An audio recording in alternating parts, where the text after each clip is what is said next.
You just pointed a gun at a kid's birthday party. I remembered the words ripping out of my mouth before I even had time to think. My heart was pounding so hard I could barely hear the screaming behind me. The screaming of 9-year-olds who had just watched a man in a yellow HOA badge reach for his waistband like we were in a war zone. It should have been the happiest day of the year. My son Logan had been counting down to his 9th birthday for months. We'd put balloons up, set the grill out in the backyard, had games running by the old bench near the oak tree. His oak tree. The one his mom used to sit under before the cancer took her.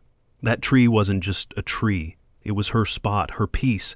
I left it untouched when we moved in. Never trimmed it, never decorated it, never even leaned a ladder against it, because it was sacred, and on that day, under that tree, my son was laughing. For once. Then Travis Kerr, the HOA's self-declared safety enforcement officer, barged in with his buzz cut, his black boots on my lawn, and his hand shaking over a pistol. Let me back up for a second. My name's Nate Holloway, and I didn't move to Westvale Hills for drama. I came here for peace, for my son. After we lost Mia, Logan's mom, I promised him I'd find a place where we could start over. A safe place. That tree, that backyard, they were part of that promise.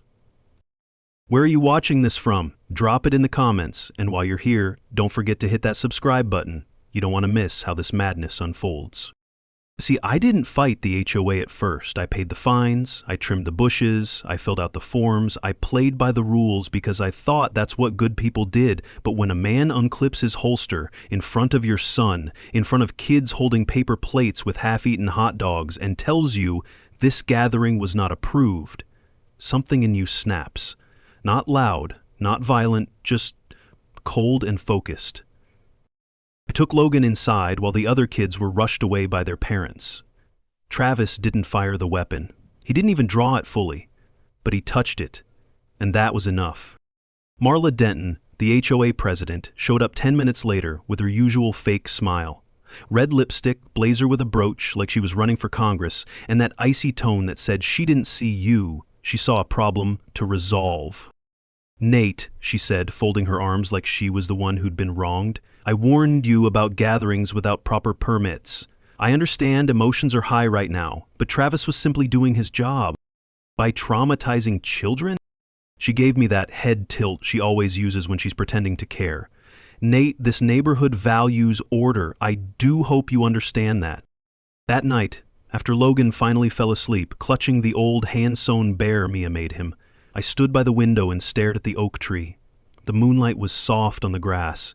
I remembered Mia sitting there, sketching before the treatment started. I remembered Logan learning to walk under those branches. And I made a decision. They wanted order, I'd give them structure, my structure. They wanted rules, I'd play by the real ones, the buried ones, the ones they thought no one read. If they wanted to govern like tyrants, then they were going to find out what happens when a real parent gets pushed too far. This wasn't about lawn heights or party permits anymore. This was personal, because they didn't just threaten my kid. They desecrated her tree. And the next time they walked into my yard, they were going to find out who really runs this neighborhood. The next morning, I thought it was over. We didn't call the news, didn't make a scene. I figured the image of Travis hovering near his weapon at a child's birthday party would haunt him into staying far away. But I underestimated how deeply these people were protected by paper. Citations, bylaws, clauses written in dusty rooms by people who never had to explain themselves.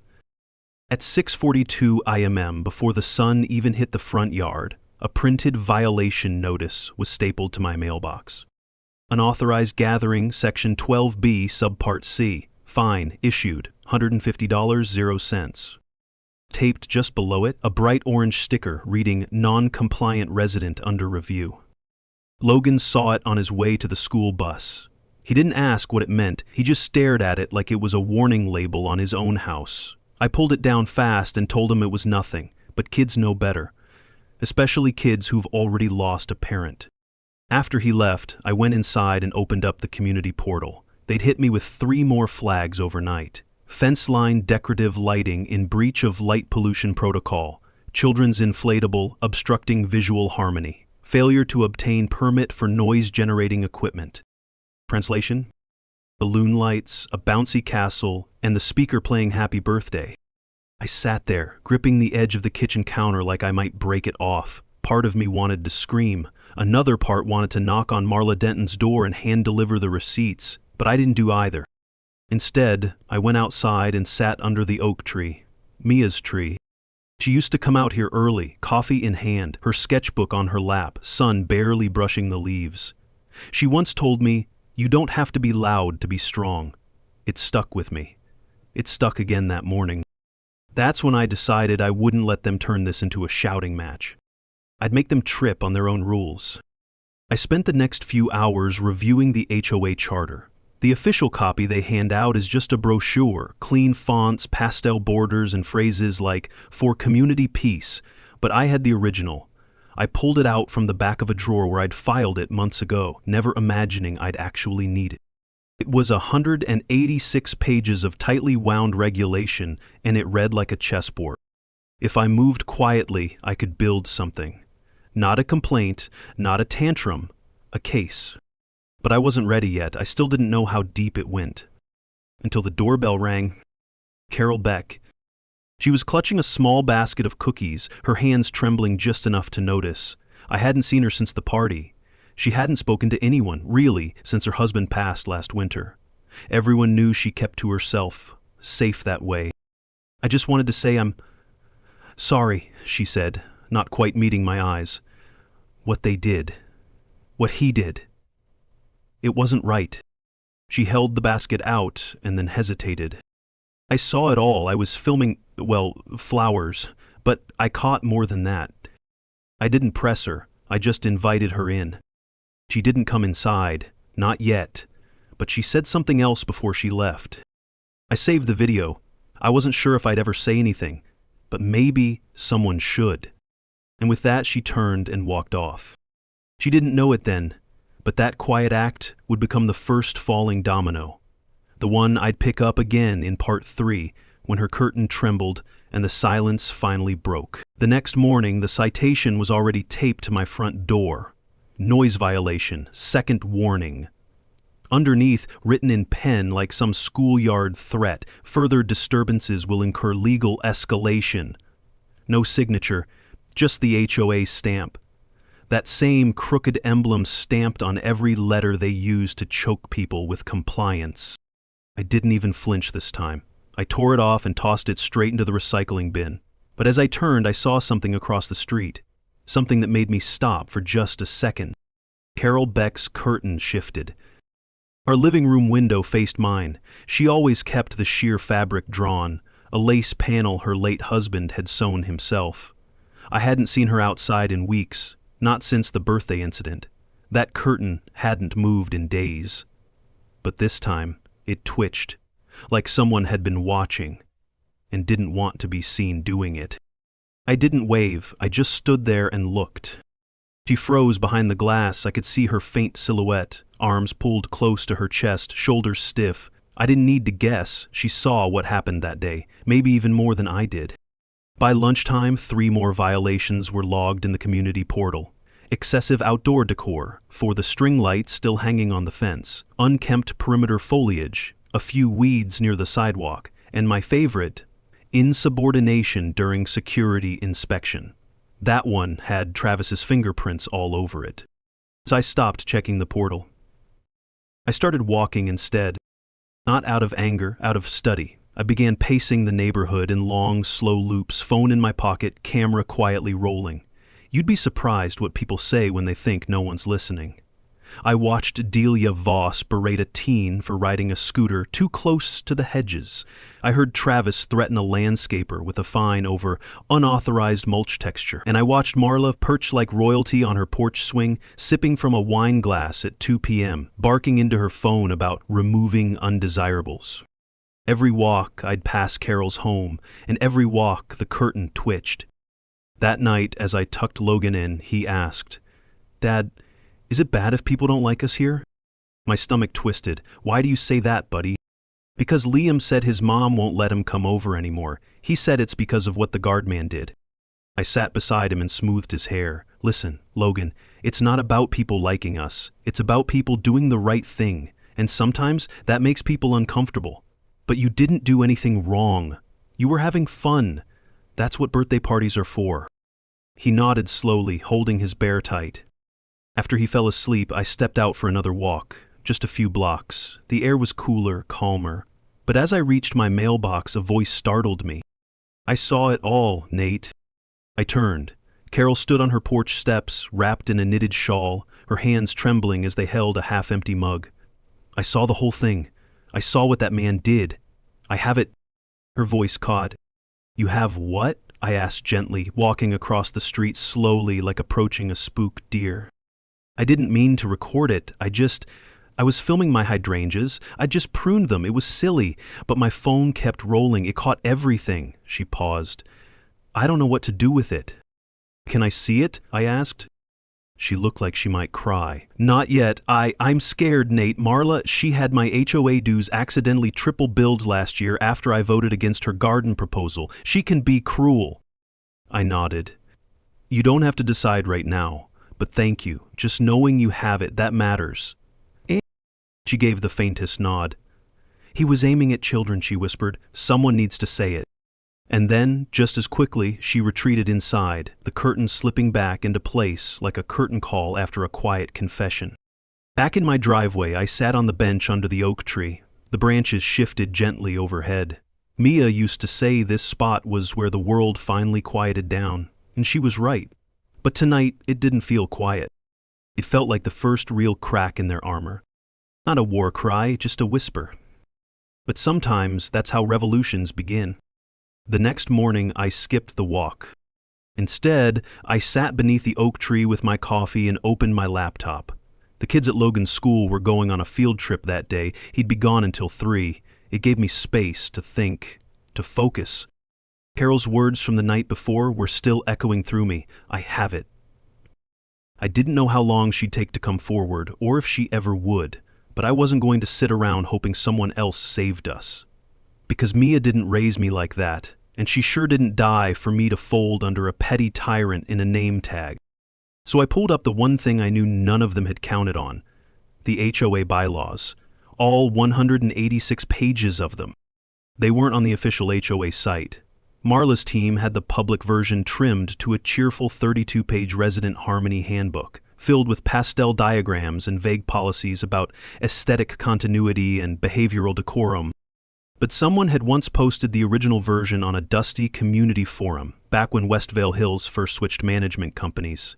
It was ugly, clunky, all Times New Roman, black and white, scanned in PDFs from 2009, but it was real. I scrolled past landscaping clauses, fence height limits, shed material restrictions. Then I found the gold. Article 9, Section D, Emergency Leadership, Succession, and Recall Elections.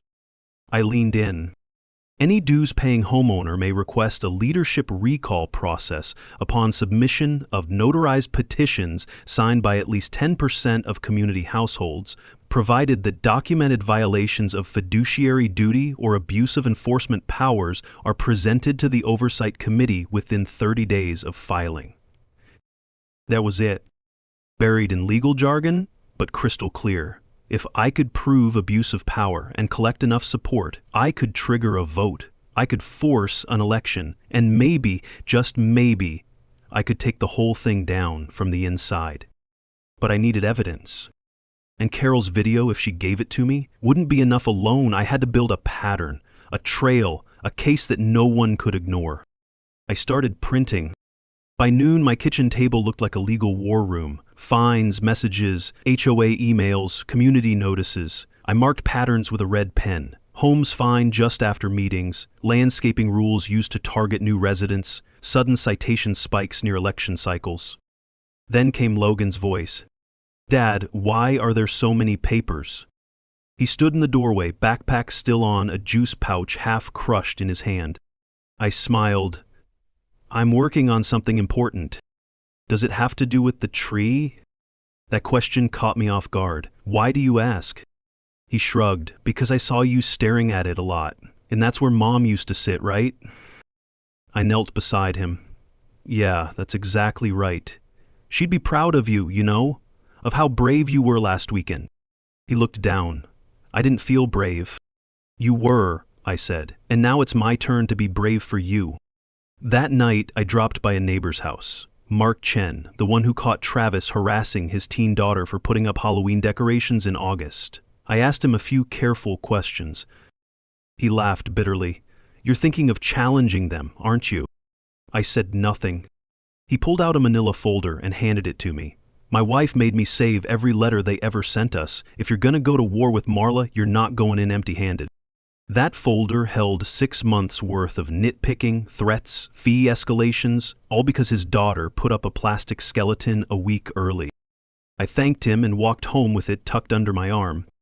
At the corner, I passed Carol's house again. No curtain movement this time, but the porch light was on, dim and steady. A signal, maybe. Or maybe just habit. Still, I took it as a sign people were watching, quietly, carefully. And maybe, just maybe, they were waiting for someone else to make the first move. Back at home, I locked the folder away, pulled out a new yellow legal pad, and at the top wrote in bold ink, Recall Strategy, Phase 1. It wasn't a rebellion yet, but it was the beginning of one. I didn't sleep much that night. The folder from Mark was packed with everything I needed to show a pattern, but something was still missing. Patterns weren't proof. I needed something older, something dirtier, something they didn't expect anyone to dig up. That's when I remembered the clubhouse basement.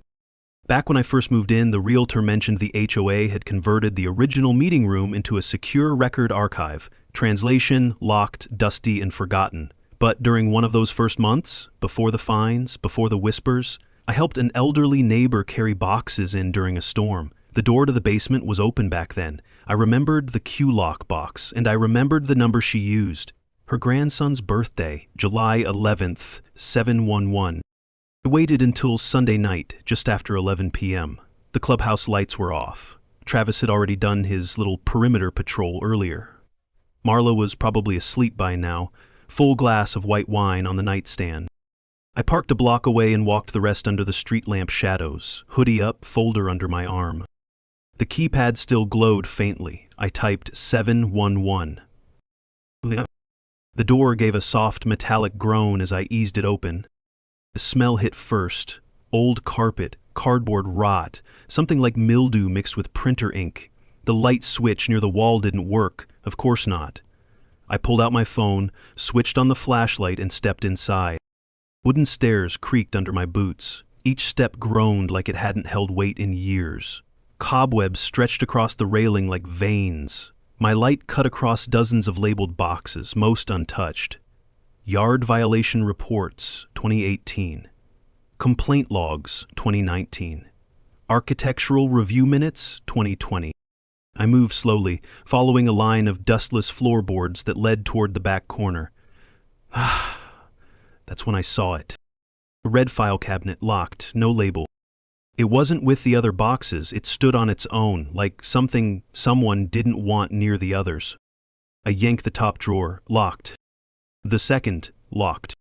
But the bottom one, not quite. It rattled once, stuck, then gave way. Inside were just 3 folders. The first said Board Correspondence 2021. The second, Legal, Internal Use Only. The third was older, hand-labeled in smudged Sharpie, Denton Pre-Election Notes. I pulled that one out. Inside were stapled pages, meeting transcripts, annotated notes, even a copy of Marla's original campaign flyer. Most of it was expected. Petty critiques of the prior president, vague promises about restoring dignity to the HOA. But halfway through, something made me stop. A sticky note, yellowed, wrinkled, written in messy, fast handwriting. Travis says he can guarantee intimidation at next vote, suggests moving it up, avoid full attendance, less eyes. There was no name on the note, but there was a date, the week Marla was elected. And that was the week the previous board president suddenly resigned, citing health concerns. I flipped further, another note, this time stapled to a printed email. Let's not file that one. Nate's new, better to bury it now than make noise. We'll use him later, for balance. DV. Delia Voss. My hands tightened on the folder. It was personal now. They had a plan for me from the start, even before the party, even before Mia's bench. They saw me as a chess piece, and they underestimated how I play. I stuffed the folder under my arm and turned to leave, but as I reached the stairs, the light above flickered once. Then again. Footsteps above. Soft, muffled. I froze halfway up, listening. Nothing, just the old pipes creaking, or maybe the wind outside. Still, I took the last steps carefully and slipped out the door like a shadow, locked it behind me, walked the block back without looking over my shoulder. Only when I got home did I exhale. In my kitchen, under warm yellow light, I spread the contents on the table. The sticky notes, the signatures, the tone of conspiracy in every highlighted line. And in the center, I placed one photo I'd almost forgotten. Mia, sitting under the oak tree, holding Logan on her lap, sketchbook resting against her knee, the bench visible behind them, her smile still intact. I whispered aloud like she could hear me, "They buried the wrong thing." I stared at that photo on the table for a long time. Mia, Logan, and the oak tree that had somehow become both shield and compass. Every time they tried to intimidate me, I found myself circling back to that spot like it was anchoring me to something bigger than their rules, bigger than the HOA. The folder sat beside the photo, sticky notes, emails, campaign flyers. They proved something foul, yes. But what haunted me wasn't just the conspiracy. It was the casual way they spoke about it, like it was normal, like Travis threatening families was just business as usual. Like using me, using Logan, was a line they crossed without flinching. But this time I flinched forward. After Logan went to school that morning, I picked up the folder, tucked it into my messenger bag, and went to visit someone who hadn't been mentioned in any HOA newsletter in over 2 years. Arnold McKinley, the former HOA president. The man Marla replaced. The man who resigned due to stress, health complications. I had to drive 30 minutes outside Westvale Hills to find the assisted living facility where he now stayed. It was quiet, full of trimmed hedges and that faint antiseptic smell that always clung to Clean's suffering. The front desk attendant told me he wasn't expecting visitors. I said, "That's fine. He won't expect what I have either."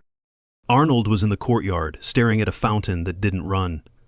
He looked older than I remembered, thinner, but his eyes still had the sharpness of a man who once kept a ledger in his head and a policy manual in his heart. "You don't remember me," I said, approaching slowly. He looked up. "You're the birthday party guy." I blinked. "That's one way to put it."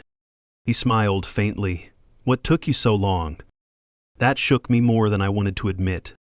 "I need your help," I said, sitting beside him. "I found a folder in the basement of the clubhouse, pre-election notes, and some things, they don't make sense." "Don't they?" he asked, almost amused. "Or do they finally make too much sense?" I opened the folder and handed him the campaign flyer, then the sticky note. His fingers trembled slightly as he turned the pages. "The Melly moved up the vote," I said. "You were pressured to resign." He didn't answer right away, just stared down at a note I hadn't noticed earlier, circled in red ink. "If he doesn't step down, we stall his payments. He's overdue on assessments anyway." "They might sent me late notices that weren't real," Arnold said finally. "Cut me off from board access, claimed my mailbox was too close to the curb, petty stuff one after another. Then Travis showed up one night, sat outside my house, never said a word, just stared at my window. For 3 hours. I felt my jaw lock. "You're not the first," I said. "You won't be the last," he replied. "Unless I stop them." Arnold folded the flyer and handed it back. "They never let me bring this to the oversight committee. I tried. The minute I filed a grievance, they suspended my voting privileges, said I was emotionally compromised." "You're smarter than me." "Keep records, get signatures, and don't talk. Listen. People want to help, they're just scared." I thanked him. As I stood to leave, he added, "Go back to the tree." He nodded toward the folder. "The picture. With your boy. That bench wasn't always yours. It used to be a memorial, a plaque. HOA took it down before the Denton election, said it was aesthetically distracting. But that tree remembers. And someone else probably does, too." I left with my heart hammering. Back at home, I grabbed a trowel and walked to the oak. I dug slowly behind the bench where the soil was looser. Logan watched from the window, puzzled. I kept going. Then, metal? Not big, just a brass plate, weather-worn, almost rusted over. I brushed it off. In memory of Grace Sutton, friend to all. She grew hope here. 2005-2018. They removed this, silenced it, like they erased her, but not anymore. I carried the plaque inside, wiped it clean, and laid it beside the folder. They thought they'd buried history. They forgot I was listening. I hadn't even gotten the dirt out from under my nails when I heard the knock. Not the kind of knock that demands, not the kind that warns. This one was hesitant, like the person on the other side wasn't sure they belonged there. I opened the door and found Carol Beck standing on my porch, hands buried in the sleeves of a worn gray cardigan. Her eyes looked like they hadn't slept in days. She didn't speak at first, just looked past me toward the oak tree, the bench. Maybe she saw the fresh patch of earth. Maybe she already knew. I kept it, she finally said. I stepped aside to let her in. We sat at the kitchen table. I made tea. She didn't touch it. Her fingers were trembling. I didn't know if I'd have the courage, she whispered. I don't like confrontation. That's why they never bothered me. I kept my head down. I stayed quiet. She reached into her bag and pulled out a flash drive, set it gently on the table, like it might shatter. This is the full video, from the party, everything from when Travis came onto your lawn until the moment he touched his weapon. I didn't even know I caught it until I went back to look at the hydrangeas.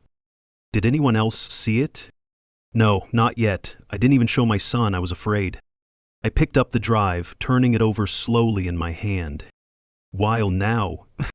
Carol glanced at the folder still sitting on my counter, the one with Delia's notes and Marla's sticky messages. Then her voice dropped, because they did it to me, too. That caught me. What do you mean? She looked at me for a long time, eyes brimming with something halfway between regret and fury.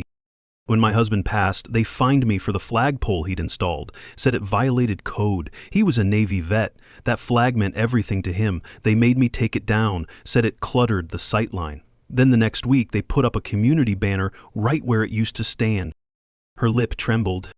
I didn't fight back. But seeing your son, what Travis did, it broke something in me. I took a breath, steadying my own hands.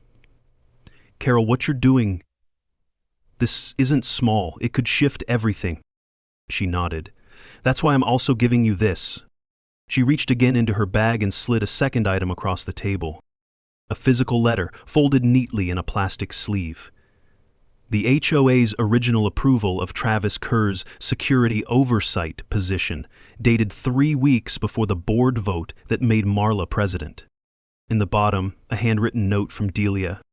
Let's keep this informal for now. If he handles things right, we can formalize it after the vote. This was left in my mailbox by mistake years ago, Carol said. I was going to return it, but when I saw what it was, I kept it. I nodded slowly, the pieces falling into place like dominoes. Travis wasn't a random guard. He was planted, positioned, a pawn with clearance. Carol, I said, looking up, do you realize what this means? She nodded again. It means they broke their own charter. You have enough now to force an audit, maybe even a recall. The silence between us felt heavy, but not hopeless. It felt like air right before a match is struck. I'll take it from here, I said. You've done more than enough. As she stood, she paused at the door. I just want the park back, she said quietly. The one they renamed without asking. My husband helped build that walking trail. They replaced his bench last year with a metal sculpture shaped like the HOA logo. I clenched my jaw. Then we take it back, I said. All of it. After she left, I plugged in the drive, watched the footage. It was exactly as she'd described. Travis walking in like a soldier, barking orders, placing his hand near his sidearm as the kids screamed. And in the background, just out of focus, Marla, watching from the sidewalk, arms crossed, unmoved. I hit pause. The frame held, frozen like proof carved in time. It was no longer a story, it was evidence. It was the crack I needed to bring the whole house down. I stared at the frozen frame on the screen. Travis, mid-step, hand at his hip, jaw clenched, the edge of the pistol just visible. Behind him, children ducking, some crying, and on the curb, Marla. Arms crossed, unmoved, like this was business as usual. This was it. At the moment where fear became fact. I printed the frame, dropped it into the folder next to Carol's flash drive and the approval letter, and made a second copy, just in case. This wasn't paranoia anymore, it was preparation, and they'd taught me well. I needed backup. Not emotional support, legal teeth. That's when I remembered Eli Mercado, Logan's friend's dad. Quiet guy, divorced, wore old sneakers with a suit jacket, and always stood in the back at school events. Someone told me he was a paralegal. I called him. "Hey Eli, it's Nate, Logan's dad. I've got something you need to see." He met me that afternoon at the community park. Ironically, the same park Carol said had been renamed after the HOA.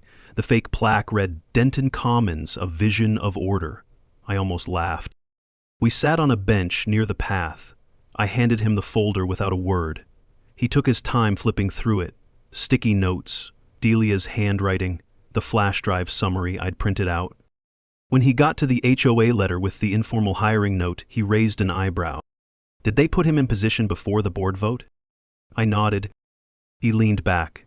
This is enough to trigger a recall petition. At the very least, you can file an audit complaint with the Oversight Committee. You'll need notarized statements, copies, and signatures from 10% of the residents. That's 32 homes, I said, doing the math. He nodded. But make sure you control the narrative. If Marla finds out you're organizing, she'll spin it, say you're unstable, aggressive, trying to destabilize the community. Which is funny since I haven't pointed any guns at children lately. Eli smirked. Right, I'll draw up the petition language and a cover sheet. Keep it simple, clear. If you want this to stick, you need people to understand it in under 30 seconds. He handed the folder back. And Nate? Yeah, you're not crazy. I've lived here 12 years. People are sick of her. They just needed someone with spine. That night I printed 40 copies of the petition, more than I needed. Then I rewrote the intro letter 3 times until it sounded like someone you'd want to listen to. Firm, not frantic. Calm, not emotional. Just a dad standing up for his neighborhood. I didn't knock on doors. I waited until Saturday morning, when the HOA usually posted their compliance walks on Nextdoor, and I set up a folding table under the oak tree. Same spot Logan blew out his candles. Same bench where Mia once sketched birds with him. Logan helped me set it up. He didn't ask questions, just laid out pens like it was a school project. I didn't call it a protest. I called it a review request. By 9:30 a.m., 3 people had stopped to read the board. By 10 o'clock, someone brought coffee. By noon, 18 people had signed. Most didn't say much. Some just looked at the photo I'd pinned to the edge. Travis's hand on his belt, kids in the background. Others read the short quote I'd printed in bold beneath it. "We are not enemies, but friends. We must not be enemies. Lincoln." At 1:17 p.m., I looked up and saw Marla across the street.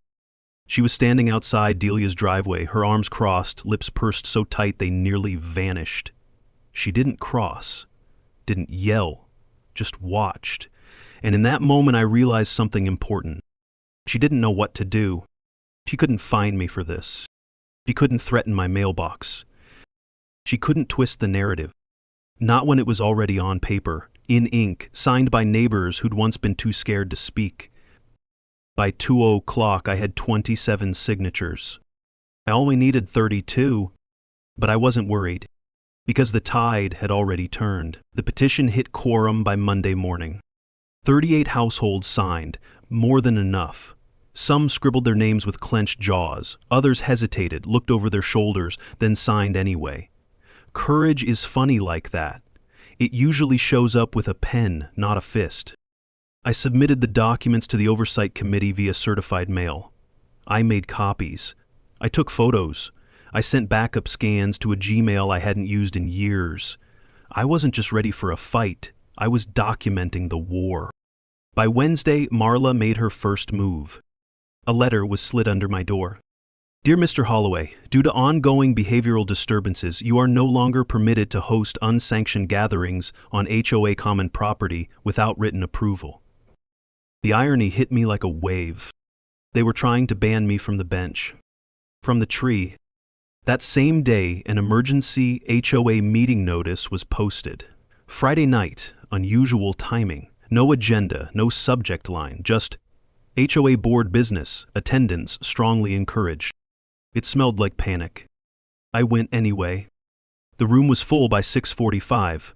Plastic chairs lined the perimeter of the clubhouse's community room. Fluorescent lights buzzed above, casting everything in the pale gray of corporate unease. Delia sat near the front, wearing her usual smug smirk, flipping through a manila folder. Travis stood at the exit like a bouncer, no weapon this time, but the threat still clung to him like cologne.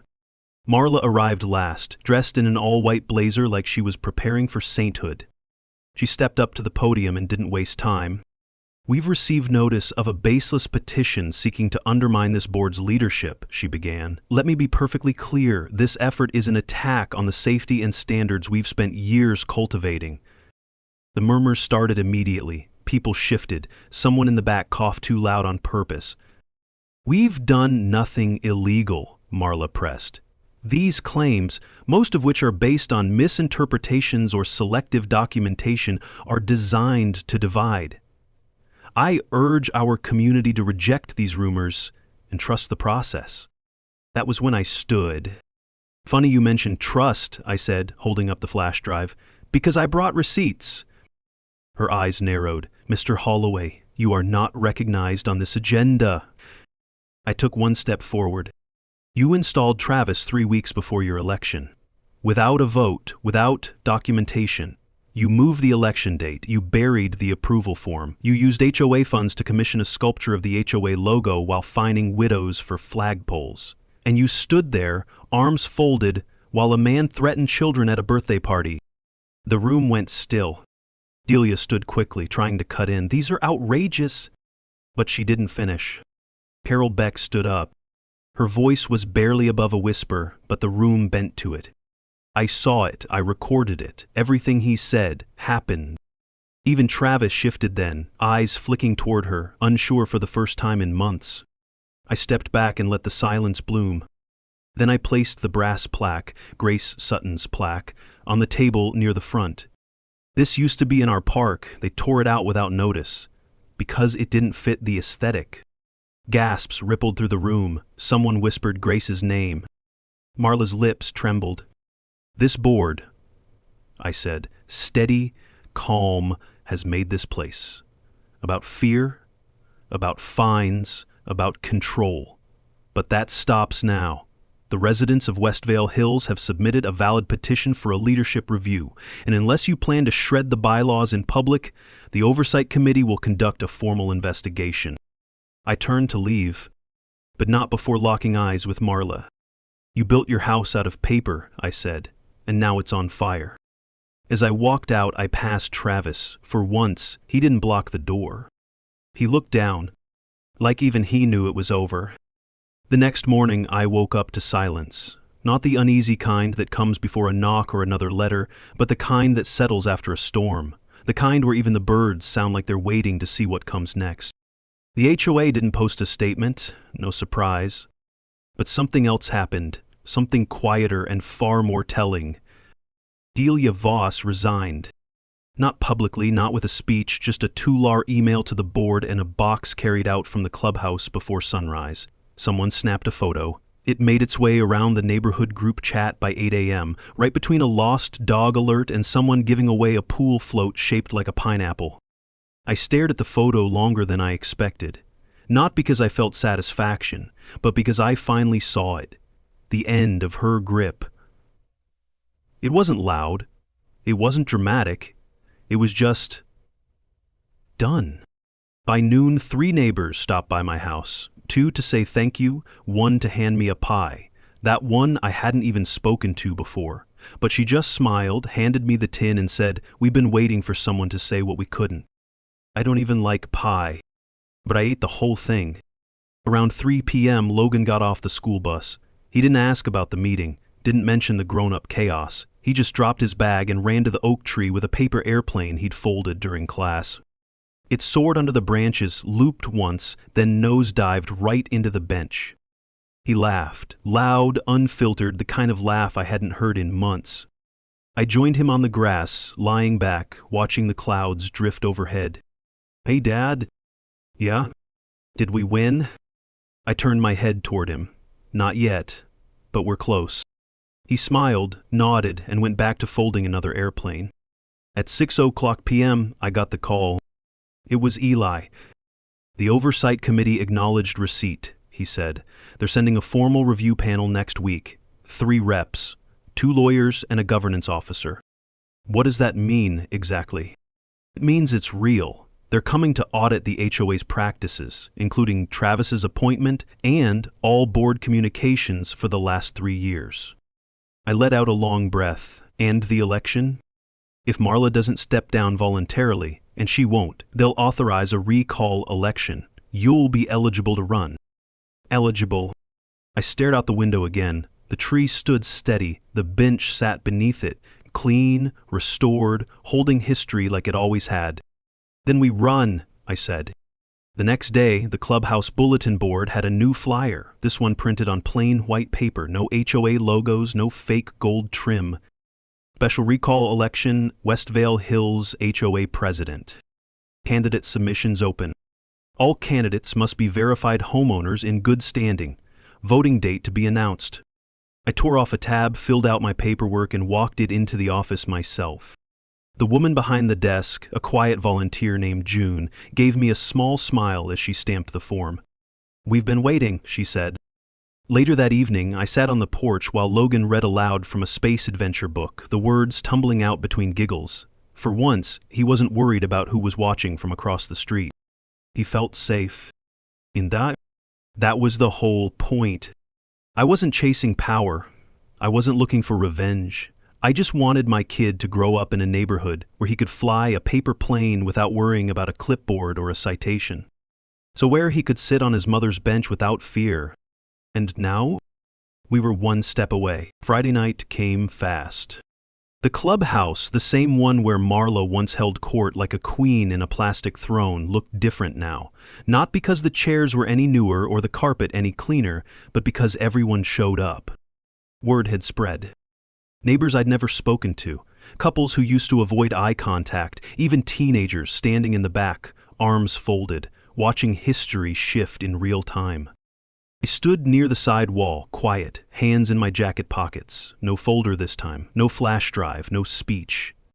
This wasn't about proving anything. It was about finishing it.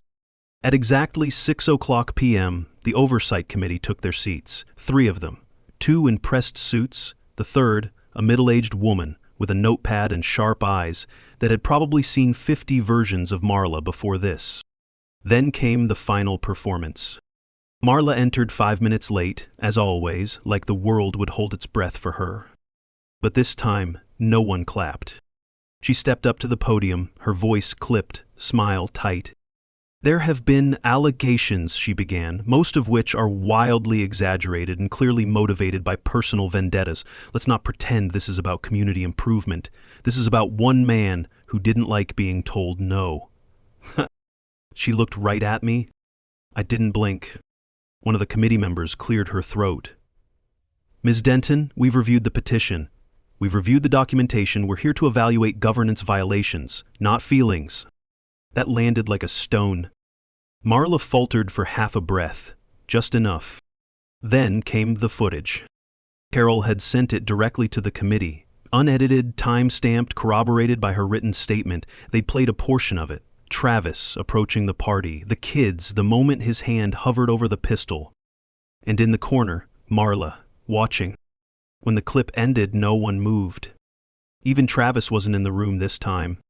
Gone quiet. Then the committee chair spoke. "We've found 3 primary violations: board manipulation, improper appointment of a security officer without vote or record, and failure to disclose enforcement actions." Marla tried to interject. I acted within discretion granted by the... "You acted outside your term limit," the chair cut in. "We pulled the logs. Your reappointment date was improperly filed. Technically, your last legal term ended 6 months ago."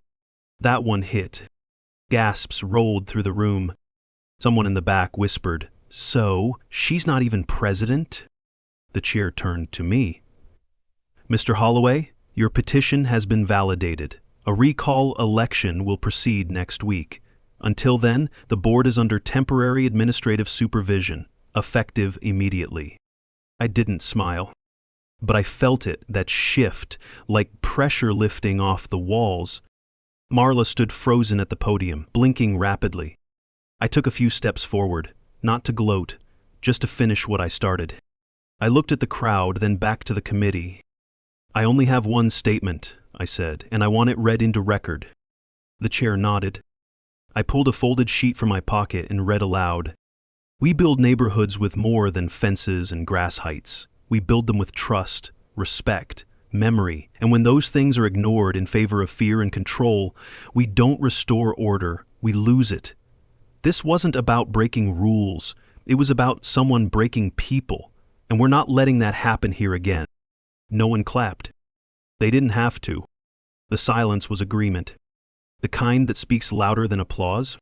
As the committee adjourned and the crowd slowly filed out, Marla stepped down from the podium. For the first time in 2 years, she didn't have a clipboard, no paper, no power. Just empty hands. She walked past me without a word. I didn't turn, because I wasn't there for her anymore.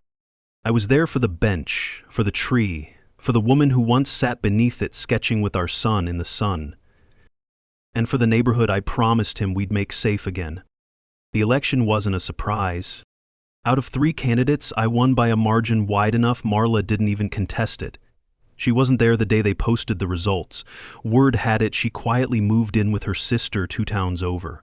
No farewell, no ceremony, just a vacancy sign on her porch and a garden that finally went wild. The first thing I did as HOA president, I reinstated the plaque. Grace Sutton's name now sits beneath the oak tree, polished and clear with a small flower bed around it. Native plants, the kind Grace liked, according to Carol. No banners, no logos, just her name, her dates, and that last line, "She grew hope here." The second thing I did, I tore up every standing violation issued under Travis's term. We found over 120 infractions filed without due process, most of them for things like improper mulch color, ball bounce noise, and excessive laughter after 9 p.m. You'd think I was making it up. Neighbors started coming out again. You could feel it, like air moving in a house where windows had been shut too long. Logan had another birthday last weekend. Same bench, same tree, same crooked smile on his face when he opened his gift, an old camera I'd refurbished from Mia's box of keepsakes. He took a photo of the oak first, then the bench, then me. "You look tired," he laughed. "I earned it," I told him. Carol was there too. She brought lemon bars, sat quietly under the branches watching the kids run. That park, once a silent battleground, had become a gathering again. No clipboards, no tension, just neighbors with folding chairs and cold drinks and time to talk. I never wanted to run an HOA. I still don't, but I wanted my son to grow up in a place where power couldn't hide behind policies, where a tree meant something, where laughter didn't come with a warning letter. And now, it does. The bench is still there, stronger now, reinforced, the plaque glinting in the sunlight. Logan carved his initials into the side, mine too, just small enough you'd miss it unless you knew where to look. Sometimes I sit there alone, not out of sadness, but gratitude. Gratitude that people didn't just show up for the fight, they showed up for the after. People like Carol, like Eli, like Mark Chen, quiet heroes who didn't need applause to do the right thing. And if you're reading this, watching this, listening to this somewhere with your own HOA problem breathing down your neck, let me say this. They're counting on your silence, don't give it to them. You don't have to shout, you just have to stand. Because legacy doesn't live in rules, it lives in the people willing to defend what matters. And sometimes, justice starts under an old tree. It wasn't about winning a position, it was about protecting a promise, and I kept it. Have you ever faced an HOA power trip like this? Drop your story in the comments, or let me know where you're watching from. Let's make sure these stories get heard, because every neighborhood deserves a bench, a tree, and a fair shot.